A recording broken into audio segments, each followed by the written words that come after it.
설신의 라디오. 안녕하세요. 오늘의 첫 번째 사연 시작하겠습니다. 철진한 이야기지만 반응이 좋아서 다시 한번 이렇게 사연 보내봅니다. 저번 보냈던 사연보다 조금 더 전의 이야기입니다. 그때는 일자리 알아보고 다니는 게 일이었던 시절이었습니다. 지금도 취직이 힘들다지만 그때는 체감상 지금보다 더 힘들었던 것 같습니다. 아무튼 언제 면접이 생길지도 모르고 그러니 제가 다른 건 몰라도 나태해지지 않게 매일매일 단장을 하고 다녔습니다. 당일 면접이 있을 리는 없지만 그냥 스스로 지저분하게 하고 다니면 들어올 복도 안 들어올 거라고 믿고 깔끔하게 꾸미고 다니던 시절이죠. 미용실 값이 조금 부담스럽기는 했는데 아무리 못해도 3주에 한 번씩은 미용실에 다녀오곤 했습니다. 꿀팁을 드리자면 남자들이 첫인상이 깔끔해 보이는 방법이 있는데 눈썹을 다듬는 거예요. 눈썹 다듬는 게 의외로 효과적인 것이 정말 사소하지만 눈썹이 단정하게 다듬어져 있으면 사람이 자기관리도 철저해 보이고 더 부지런해 보인답니다. 그래서 저는 매번 미용실에 갈 때마다 눈썹도 같이 다듬어 달라고 해요. 보통 눈썹 다듬는 건 오래 안 걸리기 때문에 돈도 따로 받지도 않습니다. 아무튼 깔끔하게 제 상태를 유지하고 다니는 게 저의 첫 번째 목표나 다름없었고 덕분에 그래서 그런가 여자도 괜히 주변에 많이 꼬이는 것 같았습니다. 미용실을 정하는데 별다른 기준이 있는 건 아니었어요. 제일 중요한 건 접근성이었습니다. 어차피 아파트 단지 근처에 보면 미용실이 못해도 2개에서 3개씩은 있잖아요? 어디 하나 콕 집어서 다닌 건 아니고 집에서 제일 가까운 곳으로 다녔습니다. 동네 미용실 특성상 어지간해서는 예약을 할 필요도 없고 집 근처에 있다는 건 걸어서 2분 3분 내로 도착할 수 있는 곳이다 보니 정녕 손님이 많아서 당장 머리를 못 자른다고 해도 집으로 다시 돌아가서 기다렸다 나오는데 어려움이 없었으니 그렇게 했습니다. 그런데 그날이 무슨 날이었는지 무슨 일 때문에 그랬는지는 몰라도 매일같이 열던 미용실이었는데 가는 날이 장날이라고 아예 미용실이 문을 닫았더라고요. 다음날 오는 방법도 있는데 그날따라 이왕 밖에 나왔는데 볼일 제대로 보고 가야겠다는 생각이 들어서 다른 미용실을 찾아갔습니다. 어차피 5분 거리 안쪽으로 더 걸어가면 미용실이 하나 더 있어서 뭐 어렵나 싶었지요. 그렇게 그 미용실에 처음 가게 되었고 그녀를 만나게 되었습니다. 그녀는 딱 봐도 당시 취직 준비하는 저보다는 훨씬 연상으로 보였습니다. 키도 엄청 크고 살집도 조금 있었지만 화장기 하나 없는 얼굴이 성격은 참해 보였습니다. 등을 덮을 정도로 길게 늘어뜨린 머리가 인상적이었고 무엇보다 조금 있는 살집이 오히려 그녀를 더 매력적으로 보이게 만들었습니다. 시설도 깔끔하고 넓었는데 손님은 한 명도 없었고 그녀도 처음에는 제가 문 열고 들어온지 만지도 모르고 계속 핸드폰 화면만 보고 있더군요. 안 바쁜 미용실에 손님 응대도 안 하는 미용실이라니 솔직히 거기서 머리를 자르고 싶은 생각이 보통 사람이라면 들지 않았겠지만 매력적인 미용사가 있는 미용실인데 제가 안 들어갈 이유가 있나 싶었습니다. 안 그래도 먼저 다니던 미용실에 머리 감겨주던 보조가 제 스타일이어서 다녔는데 언젠가부터 아다리가 안 맞는 건지 그만둔 건지 더 이상 나오지 않고 있었거든요. 그러나 중에 처음 가본 미용실에 적당히 내 스타일인 여자가 다리를 꼬고 앉아서 핸드폰 화면만 뚫어져라 보고 있는 모습을 보니 이렇게 심심한 미용실이면 오히려 나한테는 더 좋겠다 하는 생각이 들었습니다. 제가 들어와도 본체만치 하길래 헛기침을 해서 인기척을 냈습니다. 그러니 그녀가 고개만 삐쭉 들어오는 머리 자르러 온 거냐고 말하더군요. 그런데 그 착해 보이는 얼굴로 조금 싸가지 없어 보이게 퉁명스럽게 말하는 것조차 오히려 저를 자극시켰습니다. 왼손 약지에 반지를 하고 있기는 했는데 저한테는 그게 이미 중요한 사실은 아니었습니다. 어차피 다듬기만 하는 건데 동네 미용실 이쪽에서 저쪽으로 바뀌었다고 해서 그렇게 큰 변화는 없었습니다. 그런데 그녀가 눈썹 하나만큼은 기가 막히게 다듬어줬어요. 제가 거의 2주, 3주 간격으로 머리를 자르러 오는 데다가 올 때마다 매번 남들이 잘 안 하는 부탁인 눈썹을 다듬어 달라는 부탁을 하니 자연스럽게 그녀가 제 얼굴을 기억하게 되었나 봅니다. 그래서 한 4번째부터 왔을 때는 제가 먼저 말하지 않아도 그녀가 저를 아는 척 해주고 반겨주고 머리 자르면서 같이 사담도 나누는 그런 사이가 되었습니다. 그렇게 저 입대할 때부터 제 머리를 다듬어주던 미용실과는 결별을 하고 제 이상형인 그녀가 있는 이 미용실에 정착을 하게 되었지요. 그냥 저한테 친하게 대해준다고 해서 제가 옮긴 것만은 아닙니다. 그녀가 결혼했다는 사실은 왼손에 끼워져 있는 약지만 봐도 알 수 있었지만 이미 그녀가 조금씩 저에게 끼를 부린다고 해야 하나? 자꾸 여지를 주면서 저에게 은근슬쩍 신호를 보낸다는 걸 알게 되었습니다. 특히 구렛나룻을 다듬어줄 때 은근슬쩍 자꾸 제 귓볼에 손길이 간다든지 은근슬쩍 짓는 묘한 미소와 눈웃음만 봐도 그녀 또한 저한테 관심을 보이고 있다는 게 다 티가 나더라고요. 그런데 자꾸 은근슬쩍 그렇게 신호만 줄 뿐 저한테 기회를 도통 주지 않으려고 하더라고요. 완전 밀당의 고수였습니다. 보통 머리 자르면서 잡담을 나누다가 저도 은근슬쩍 오늘은 술 고픈데 같이 마실 사람이 없다. 뭐 그런 식으로 이야기를 했거든요. 그러면 사실 그녀가 그 미끼를 덥석 물어야 정상일 텐데 자꾸 제 애간장만 녹이고 언제 같이 보자는 말을 전혀 하지 않는 겁니다. 아무래도 왼손 약지에 있는 반지가 신경이 쓰이는 게 그녀도 안달이 나 있지만 억지로 참고 있다는 생각이 들었어요. 그래서 제가 특단의 조치를 취해야겠다는 생각이 들었습니다. 어차피 밤이고 낮이고 저는 시간이 남아도는 백수나 마찬가지였으니 원래는 매번 오후 적당한 시간에 미용실을 갔는데 그날은 일부러 저녁 늦은 시간 미용실의 문을 닫을 때쯤 해서 갔습니다. 그런데 도착하니까 손님은 여전히 없는데 누님이 저녁을 편하게 때우겠다고 근처 중국집에서 짬뽕을 시켰나 보더라고요. 단무지까지 딱 깔아놓고 먹을 준비를 마치고 있는데 제가 들어오니까 적잖이 당황한 듯 싶더라고요. 면이 부르면 맛이 없으니까 금방 먹고 가겠다고 저보고 잠깐 기다려줄 수 있냐 묻길래 그러겠다 했습니다. 미용실 의자에 앉아서 기다리는데 마주보고 있던 커다란 전신 거울 뒤로 그녀가 식사를 하는 모습이 전부 다 보이더라고요.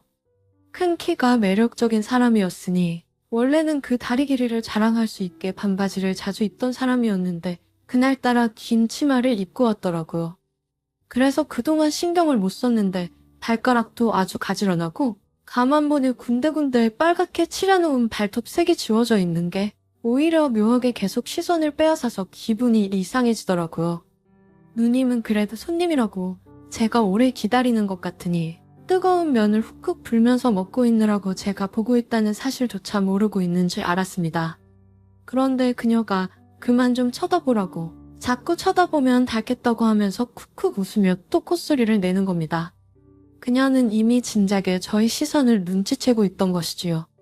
그동안 그녀한테 저도 작업을 걸어오긴 했지만 무관심한 척 하면서 그녀가 먼저 행동에 옮기기만을 기다리고 있었는데 제 마음을 들켜버렸으니 이제 더 기다릴 필요가 있나 싶더라고요.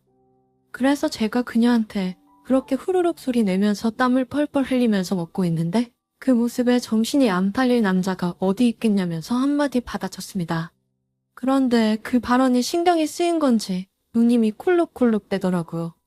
거울로 그녀를 살펴보니 제 농담에 당황을 해서 제대로 삼키지 못하고 짬뽕 국물을 옷에다가 흘려버렸던 겁니다. 그 정도로 제가 수위 높은 발언을 한 건가 싶어서 조금 미안한 마음도 들더라고요. 저는 단지 가게 문 닫을 때쯤에 가서 그녀 같이 밖에서 보자고 단도직입적으로 물어보려고 한 거였는데 옷에 짬뽕 국물을 잔뜩 흘려버렸으니 저녁에 같이 시간 보내기는 글렀다 싶은 생각이 들었습니다. 그리고 그녀가 퉁명스러운 목소리로 빨리 머리부터 잘라주겠다고 하는 걸 보니 정말 오늘은 때가 아니다 싶었지요. 그러고 나서는 그녀가 살짝 화가 난 표정으로 말없이 샴푸실로 가더라고요. 벽을 하나를 두고 샴푸실이 방처럼 되어 있었는데 그녀가 샴푸실로 들어가서 나오지를 않는 겁니다. 머리 잘라준다고 하더니 뭐 보이나 싶어서 샴푸실로 갔더니 글쎄 그녀가 옷에 묻은 짬뽕 국물 좀 지워보겠다고 거기서 축으로 앉아 옷에 묻은 얼룩을 지우고 있던 것이었어요. 저보고 샴푸실로 오라는 것도 아니었으니 그 무방비한 상태에서 제가 들어가니 그녀가 놀라 자빠지더군요. 오늘따라 저한테 퉁명스럽게 대하더니 제가 그녀의 그런 모습을 보는 순간 얼어붙는 걸 보니 저도 더 이상 그녀한테 내 마음을 숨겨서 뭐 하겠나 싶더라고요. 무엇보다 그런 모습을 보면 가만히 넘어갈 만한 남자가 세상에 몇이나 있겠나 싶었습니다. 누님에게 가까이 다가가니 누님도 오히려 기다렸다는 듯 눈을 살포시 감더군요. 그대로 저는 누님 곁에 찰싹 달라붙었습니다. 한참을 서로의 순결을 느끼고 있다가 누님이 가게 문을 안 잠궜다는 사실을 기억하고는 잠시만 기다리라 말하고 가게 문을 잠궈 놓고 왔습니다. 빨아놓은 옷을 짜지를 않아서 샴푸 의자에 대충 걸어놓은 옷에서 물이 뚝뚝 바닥으로 떨어지는 소리가 들리더군요. 하지만 바닥에 물이 흐르던 말던 그 어떤 것도 그녀와 저를 멈출 수는 없었습니다. 한참을 그러고 있는데 문에 걸어놓은 종이 짤랑짤랑 하는 소리가 들리더군요. 그게 마치 신호인 것처럼 그녀와 저는 서로 엉겨붙어 있던 걸 떼어내고 거친 숨을 돌릴 수밖에 없었습니다. 그녀는 허둥지둥 물기를 다 짜지도 않은 옷을 입고는 문 밖으로 나갔는데 앞불싸 밖에 있던 건 그녀의 남편이었습니다. 저는 숨죽여서 샴푸실 구석에 숨어 있었고 최대한 인기척을 내지 않으려고 조용히 있었어요. 퇴근 시간이 되어서 남편이 그녀를 데리러 왔던 겁니다. 그녀는 대충 그 상황을 얼버무리고는 가게 문을 밖에서 잠궈버리고 퇴근을 했어요. 저는 혼자 미용실에 갇혀 있었는데 그 상황에 어떻게 나갈 생각을 할 필요는 없겠다 싶었습니다. 아니나 다를까 다음날 아침 일찍 그녀가 가게 문을 열어주러 나왔어요. 서로 안도의 한숨을 내쉬었습니다. 진짜 큰일 날 뻔했다며 저도 그녀도 앞으로 조심해야겠다는 생각이 들었지요. 평소보다 이른 시간이었는데 저도 본의 아니게 미용실에 갇혀서 하루를 보내게 되었으니 집에 들어가려고 했는데 그녀가 가긴 어딜 가냐며 어제 하던 거 마저 할까 하고 묻더라고요. 그리고 그 뒤로부터는 그녀를 볼 일이 있으면 그녀의 남편이 데리러 올 수도 있는 퇴근 시간이 아니라 가게를 1시간 일찍 열어서 오픈하기 1시간 전에 가게 안에서 그녀와 같이 시간을 보냈습니다. 그 이후로는 머리도 공짜로 자르고 좋은 시간의 연속이었지요. 하지만 그게 영원하지는 않았습니다. 동네 미용실 특성상 벌이가 안 되다 보니 결국 그녀가 가게를 빼게 되었거든요.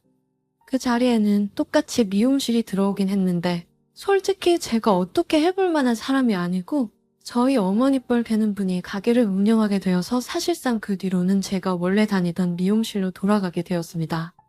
그때 정말 걸렸으면 큰일 날 뻔했던 건데 무덤덤하게 남의 가게에서 하루 밖에서 문이 잠긴 채로 지냈던 추억을 생각하면 저 혼자서 괜히 웃겨서 소리내서 웃고는 합니다. 이것도 반응 좋으면 다른 이야기도 또 하나 보내보도록 하겠습니다. 여기까지 다 들어주셔서 감사하고 다음에는 더 좋은 이야기로 인사드리겠습니다. 이어서 두 번째 사연을 시작하겠습니다. 저는 30대 초반의 여자입니다. 시장에서 분식점을 하고 있는 집의 외동딸이에요. 얼마 전까지 저희 집은 가난했었지만 지금은 결코 가난하지 않아요. 부모님이 분식점을 운영하시는 것도 처음에는 먹고 살아야 했기에 시작했던 일이었지만 지금 이 일로 사는데 걱정 없으니 즐겁게 일하고 계시죠. 저희 아빠는 참 다재다능한 분이셨어요. 좋은 대학도 나오셨고 아는 것도 많으신 분이셨는데 하시던 일이 잘 되지 않아서 무척 힘들어하시다가 일을 하시게 되면서부터 얼굴에 발버치셨어요. 꿈도 많았고 야망도 크셨던 분이셨는데 살다가 부딪히는 이런저런 일로 사람들한테 마음도 다치고 배신도 당하고는 일련의 과정에서 힘들어하셨다고 했어요. 엄마 말씀으로는 아빠가 사업에 큰 뜻을 품으셨다가 사업이 여의치 않게 되고 말 그대로 폭삭만 해버리자 다시는 머리를 쓰는 일은 하지 않을 것이며 그저 단순 노동이나 하겠다고 입버릇처럼 하셨다고 했어요. 처음엔 김밥집을 열어서 시작했다가 찾아오는 손님들 의외로 많다 보니 떡볶이도 팔고 순대나 어묵도 팔아요. 힘도 다양해지고 기호도 다르다 보니 김밥 메뉴도 달라져야 한다며 프리미엄 김밥도 시작해서 종류도 다양한 김밥을 개발해서 두 분 열심히 일하시고 계세요. 주말에 바쁠 때에는 어김없이 제가 부모님 김밥집에 가서 일을 도왔어요. 저는 이 일이 절대로 편하다고 생각해본 적이 없었어요. 저희 아빠도 잠시나마 작은 회사의 대표였던 분이셨어도 김밥 장사하는 일을 전혀 부끄럽게 여기지 않으셨어요. 제 친구들도 그렇고 제 주변 사람들은 대부분이 그랬어요. 겉으로만 내세를 하지 않을 뿐 마음속으로 다들 그렇게 생각하지 않았을까요? 저도 아빠처럼 좋은 대학을 나왔고 미국계 회사에 취업도 했어요. 거기서 만나서 사귄 남친이 결혼을 하자고 프로포즈를 해왔어요. 싫지 않았고 이보다 더 좋은 사람을 만나기도 쉽지 않다고 여겼기에 결혼을 하기로 마음먹었어요. 남친은 나랑 사귀면서도 주말엔 늘 바쁜 부모님 김밥집에 제가 일수를 보탰기에 들상 와서 도와주고 가곤 했어요. 저희 부모님께는 눈도장을 확실히 찍었기 때문에 결혼 승낙은 쉬었어요. 그렇지만 저는 그렇지 못했어요. 처음에는 남친 대접을 하지 않아서 몰랐어요. 남친 집에 가서 부모님께 인사를 드리자는 말을 한 지가 한참이나 되었는데도 말을 꺼내지 않았어도 눈치를 채지 못했어요. 설마 아니 제가 김밥집의 딸이라서 결혼을 반날이라고 미처 생각하지 못했거든요. 제 악플로 보나 회사 내 위치면에서 보나 남친에게 밀릴 게 하나도 없었고 제 자신에 대한 자부심도 나름 있었어요. 남친은 남친 집에서 저와 결혼을 반대한다는 사실을 미리 알아서 좋을 게 하나도 없다고 욕했는지 숨겼더군요. 바보 같았어요. 차라리 기뜸이라도 해줬으면 면허 탄행이라도 보였을 텐데 말이죠. 아무튼 저는 그것도 모른 채 남친이 부모님이 보고 싶다고 해서 함께 갔어요. 유성은 했지만 그 자리 놓고 살더라고요. 저희 집과는 비교도 안 좋았어요. 뭐 예비시댁이 잘 살면 참 좋은 거지 라고 생각하며 기분 좋게 남친과 함께 거실로 들어섰어요. 남친의 부모님이 두 분만 계셨어요. 두 분 다 인자하시고 고생하신 분들 같았어요. 남친의 동생과 형 한 분이 있다고 들었는데 보이지는 않았어요. 식사 시간대를 일부러 피해서 가기로 했던 터라 시원한 수박 주스를 아주 맛있게 넣으셨어요. 남친의 아버님이 상투적인 이런저런 것들을 몇 마디 물으셨어요. 그러시다가 남친에게 뭘 물어보신다면서 남친을 데리고 다른 방으로 들어가셨어요. 아마도 일부러 남친 어머니와 제가 둘이서는 대화를 할 수 있도록 하시는 것 같았어요. 남친이 자리에 없자 갑자기 얼굴색이 바뀌더니 저에게 그랬어요. 일단 여기까지 오느라 고생했어요. 내 아들이 말을 했는지 모르겠지만 난 여기에 아가씨를 초대하고 싶은 마음은 전혀 없었어요. 내가 너무 단도직입적으로 말을 하는 것 같지만 서로 의사를 확실히 표현해서 쓸데없는 낭비를 하지 않기를 바라는 마음에서예요. 한마디 말씀에 현기증까지 나더라고요. 저는 예상치 못했기 때문이었어요. 아씨한테는 이런 말까지 해서 미안하지만 내 아들이 아가씨와 결혼하고 싶다고 다 말리니까 어쩔 수 없이 미라는 거예요. 절대로 결혼을 허락할 수가 없어요. 저는 듣고 있다가 물었어요. 제가 뭐 잘못한 거라도 있던 건가요? 아가씨도 들어서 알다시피 우리 집안은 시장 바닥에서 김밥이나 파는 집안과는 격이 달라요. 모두들 내 아들이 결혼했다고 하면 최소한 삭자 집안은 아닐지라도 격에 맞는 그런 어울리는 집안일 거라고 다 예상하고 있을 텐데 김밥집 딸이라니 절대 안 될 말이에요. 오늘은 내 아들 성화에 못 이겨서 얼굴이나 한번 보자고 부른 거예요. 저는 예상치 못한 말을 듣고 살짝 충격이었어요. 내가 이런 말을 듣자고 여기까지 좋다고 쫄래쫄래 남친을 따라왔나 싶어서 억울하고 웃기더라고요. 그래서 제가 조용히 말했어요. 시장 바닥에서 김밥 장사하는 집에 딸이라서 결혼을 반대한다고 하셨어요? 듣기에 따라서는 거북하게 들렸겠지만 맞아요. 참 모욕스러운 말씀이신데 시장 바닥에서 김밥 장사하는 것을 그렇게 우습게 보지 마세요. 땅투기에서 벼락부자 같은 인간들이나 짓거리는 말이죠. 이제 보니 아주 맹랑한 아가씨네. 제가 듣기로는 이 집 구석도 봉달씨 초등 때까지는 곰팡이네가 폴폴 나는 저가 터진 지하 색집에서 살았다고 하던데 꼭 돈이 없다가 돈이 생긴 절도들이 하는 그렇고 그런 말만 하시네요. 뭐시었지? 저도 깜빡 속을 뻔했네요. 진짜 고상해 보였는데 입을 터시자마자 금방 알겠네요. 격 떨어지는 속물이란 것은요. 이 수박 주스가 보기 엄청 맛있어 보였는데 역시나 역겨워서 못 마시겠네요. 저도 이런 집구석은 저희 집안과 격이 안 맞아서 싫어요. 라고 하고는 자리에서 일어나서 나와버렸어요. 내 말에 열이 받았는지 본색이 드러났어요. 시부렁거리는 소리가 걸찍게 들려왔는데 다신 이런 집구석 빼니 상종할 일이 없을 거라고 다짐했어요. 누가 봉다리 아니면 남자가 없나? 제가 미쳤다고 이런 집구석과 연연했겠어요? 배를 잘나지도 않은 땅 투기꾼인 주제에 하루아침에 졸부가 되고 나니까 집안에 품격 오는하다니 웃기고 자빠졌더라고요. 네, 두고 보자 했어요. 아니나 다를까 상처를 받는 건 봉다리 뿐이었어요. 제가 전화로 그랬거든요.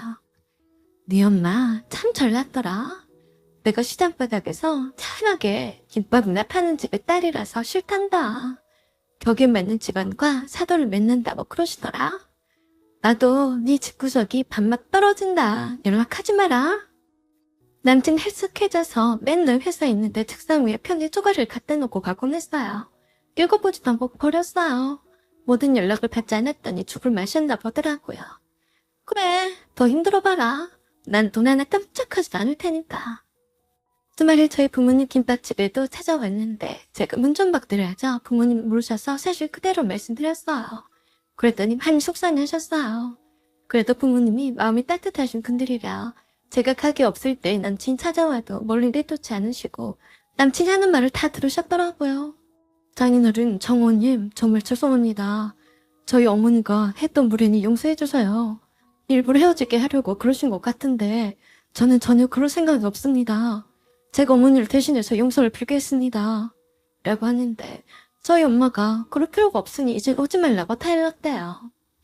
등근이 이미 끝났으니 남친이 그러던지 말던지 신경을 쓰지 않았어요. 그렇게 몇 달이 지났는데 자꾸 아빠한테 땅을 팔라는 전화가 오더래요. 기쁜 말아 팔기도 바빠 죽겠는데 주문 전화인 줄 알고 받았는데 땅을 팔라는 전화가 심심치 않게 오더니 이제는 가게를 어찌 알고 찾아왔더랍니다. 그래서 아빠가 알게 되셨어요. 10여 년 전에 거의 사기를 당해서 거래처 사람에게 땅을 사셨다고 하셨어요. 그 거래처 사람은 학교 후배가 소개해준 사람이라서 그 사람 말을 믿었었다고 하더라고요. 당시 사업도 잘 안 되어서 힘든 판에 자금이 많이 부족한 와중에도 땅에 관한 전문가라고 해서 땅 투자를 권유받았대요. 영업이익보다 땅 투자 수익이 더 높아서 오히려 아빠의 사업이익을 만회를 하지 않을까 싶어서 그 사람 말만 믿고 사들였다고 했어요. 그러나 웬일 미래 개발 가치를 두고 시세보다 많은 돈을 주고 사들인 땅이 전혀 효용 가치가 없던 땅으로 밝혀지자 아예 실색할 수밖에 없었고 계약을 하자마자 연락도 딱 끊어버리더래요. 물론 확실히 알아보지도 않고 덜컥 계약을 해버린 아빠의 실수였지만 그래도 그 사람 말을 믿었대요. 그렇게 교양 있고 고상하고 땅 전문가라는 말에 속아 넘어갔다고 했어요. 물론 소개시켜준 후배도 그 사람한테 당한 거라고 했어요. 아빠에게 큰 건 하나를 헤쳐먹으려고 다들 속였다고 하더라고요. 그래서 아빠 사업이 더 힘들어졌었던 거고요. 엄청나게 큰 돈이 한순간에 묶여버렸으니 그럴만 했어요. 그런데 그 땅이 이제 와서 진짜로 개발붐이 일면서 땅 투기꾼들이 그 땅을 사려고 달려들었어요. 아빠가 파시겠어요? 그 바쁜 와중에도 직접 임장을 해서 발품도 파시고 해서 다 직접 알아보시고 다니셨어요. 그동안 줄기차게 아빠에게 컨택을 하는 업체가 있었어요. 아빠 가게에도 여러 번 와서 그 업체 명함을 갖고 계셨어요. 그날은 평일이었는데 종강을 해서 강의도 없고 해서 가게에 갔어요. 오전 중이라서 가게에는 손님이 별로 없었는데 웬 아줌마와 부모님이 대화를 나누고 있었어요.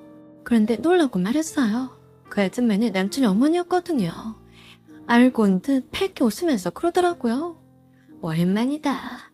사실 내가 사죄를 하려고 여러 번 오려고 했는데 부끄러워서 말이야. 지난번 일도 내가 잘못했다. 내가 뭐에 미쳤는지 헷가닥 했나 보더라. 미안하다. 그럼 어쩌라고요? 다 잊고 지내고 있는 일인데 갑자기 찾아와서 미안하다고? 죄송하다고? 그리고 비싼 과일로만 채워진 과일 바구니로 들고 왔더라고요. 세상에 별일도 다 있었어요. 그러세요? 그래도 봉달시호님이 헤어졌으니 다시 사귀어달라는 말은 하지 마세요. 그랬더니 한껏 다정한 목소리로 그러더라고요. 그래, 네가 쉽게 마음이 풀리겠니? 시간을 좀 더 두고 네 마음이 풀릴 때까지 기다리마. 라고 하는데 눈구렁이 아줌마더라고요. 어찌나 우리 부모님한테 살살살 거리는지 어이가 없었어요. 사돈사돈 하면서 말이죠. 그래도 저는 속으로 웃고 말했어요. 아줌마, 정신 차리세요. 그런다고 제가 넘어갈 줄 알았어요? 정말 웃기고 자빠졌네. 때만 조사 남친도 매일처럼 가게 드나들었어요. 회사에서도 저를 매일 찾아오다시피 하며 다른 사람들 의식도 하지도 않고 돌직진했어요. 그래서 안 되겠길래 제가 회사 옥상으로 한판 붙을 생각으로 불러냈어요. 네 엄마가 천남 김밥집에 찾아오셨더라. 비싼 과일 바구니까지 들고 미안하다면서. 우리 부모님이 결혼을 허락하셨어. 이제 그만 용서해줘. 그럼 네 아버지가 우리 아빠한테 용서를 필요할 텐데? 그게 무슨 말이야? 아무튼 너네 부모님 모시고 와봐. 그러면 알게 될 테니까. 나한테 말해봐. 나도 알고 있어야지. 내가 네 아버지가 사기꾼이라고 어떻게 내 입으로 말하니? 뭐? 사기꾼? 그래. 내가 일전에 우리 아빠 회사가 힘들 때 어떤 사기꾼이 쓰레기 같은 땅을 우리 아빠한테 팔아먹고 도망쳤다고 한 적 있었지? 그게 네 아버지더라. 뭐? 그럴 리가 없어. 그런지 아닌지는 네 아버지한테 우리 아빠한테 가자고 해봐라. 모르긴 몰라도 무서워서 못 찾아올걸? 지인주의가 있는데 우리 아빠를 보려고 하겠어? 내 어머니도 참 딱하시더라. 분명히 그때 사기쳐서 우리 아빠한테 팔아넘긴 땅인 줄도 모르고 로또를 맞으니까 그 돈에 환장해서 너랑 결혼을 허락한다니 말이다. 어이가 없네. 아니야, 잘못한 거야. 네가 어떻게 우리 아버지인 줄 확신해? 더 웃기고 용서가 안 되는 거는 우리 아빠를 한번 사기쳐서 등골 빼먹었으면 됐지. 또 한 번 사기쳐 먹으러 가는 거야. 그러자 그 말에 남친 너무 별대발했어요. 너 그렇게밖에 말 못하니? 정신 차려. 난 팩트만 말하고 있는 거니까. 우리 아빠한테 수시로 전화를 해대고 찾아와서 명함 주고 간 사람이 네 아버지 회사 직원이더라. 어떻게 두 번씩이나 사기쳐 먹으러 간다리냐? 네 엄마한테도 내 말 꼭 전해라. 참 더러운 집구석이다. 라고. 알았어?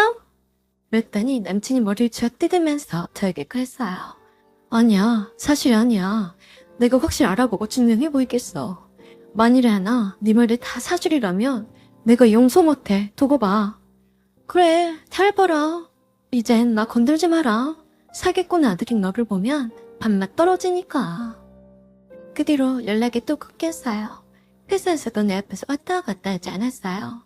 한 달이 지나고 두 달이 지나고 그런가 보다 했는데 우연히 동료직원 하는 말을 들었어요. 회사를 갑자기 그만뒀다고 하더라고요. 그리고 얼마 후에 엄마한테 급한 연락이 왔어요. 남친의 부모님이 아침 일찍 찾아와서 용서를 빌면서 남친을 찾게 해달라고 부탁했다고 했어요. 그래서 제가 그랬어요. 엄청 아쉬웠나 보네요. 엄마 냅둬요. 그러던지 말던지 남의 아들인데 신경 쓰지 마세요. 그 말은 그렇게 했지만 조금 걱정되긴 했어요. 남친 아버지에게 아빠에게 가서 용서를 빌려고 했는데 싫다고 하니까 회사도 그만두고 집을 나가버리고 한 달째 소식 없으니까 잘못했다며 용서를 구하러 온 곳이었어요. 엄마가 그러시는데 그때 사기쳐 먹은 돈은 남친 아버지가 갖고 있는 땅을 아빠 명의로 이전을 해서 보상해주겠다고 했대요. 그러니까 자기가 누구 연락을 할 수 있게 해달라고 사정 하더라네요. 그래서 제가 남친에게 헤어진 이후로 처음 톡을 보냈어요. 살아있으면 연락을 해라. 아빠한테 용서를 빌었다고 하니까 잠수도 그 정도 탔으면 된 거다. 라고 했더니 잽싸게 답신이 왔어요. 정말? 그러면 나 만나주는 거지? 미쳤냐? 그렇게 어렵게 들어간 회사도 그만두고 백수인 네가 뭐 해줬다고 받아주냐? 그럼 내가 백수가 아니면 받아준단 말이지? 나 사실 휴가를 쓴 거지 퇴사한 거 아니야. 일부러 너 들으라고 소문낸 거야. 우와, 이런 사기꾼 새끼가 다 있네 했어요. 그 아버지 그 아들이더라고요. 지금 미쳤다고 이런 남친과 계속 만나겠어요? 그래서 그랬어요. 너 다시는 연락하지 마라. 혼자서 착각하고 별 짓을 다 해버렸죠. 한번 굳은 제 마음이 어디로 가겠어요? 우리 아빠를 사기쳤던 사람의 아들이 또 얼마나 언제 어디서 저를 사기쳐 먹겠냐고요. 아닌 거는 아닌 건데 혼자서 되지도 않는 일에 힘을 빼고 있을 전 남친이 참 불쌍해 보였어요. 오늘의 사연은 여기까지입니다. 들어주셔서 감사합니다.